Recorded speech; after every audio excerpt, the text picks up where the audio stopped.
Hello বন্ধুরা, ব্রেকফাস্টের জন্য দারুণ একটি রেসিপি নিয়ে চলে এসেছি। এর জন্য যে উপকরণগুলি লাগবে সেগুলি হলো পেঁয়াজ কুচি, বিনস, টমেটো, কাঁচা লঙ্কা, গাজর, ধনেপাতা, রসুন কুচি আর সেদ্ধ করা গ্রেট আলু আর দুটি ডিম।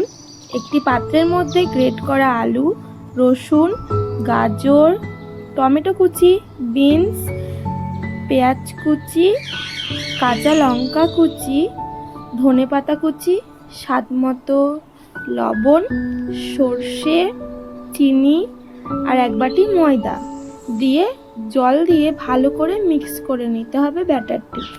এর মধ্যে দুটি ডিম ভেঙে দেবো আর গোলমরিচ গুঁড়ো দিয়ে ভালো করে মিক্স করে নেবো। তাওয়া গরম হয়ে গেলে রিফাইন অয়েল ব্রাশ করে ব্যাটারটি গোল করে দিয়ে দিতে হবে আর এপিট ওপিট সেঁকে নিলেই তৈরি দারুণ স্বাদের একটা লোভনীয় রেসিপি। সস দিয়ে সার্ভ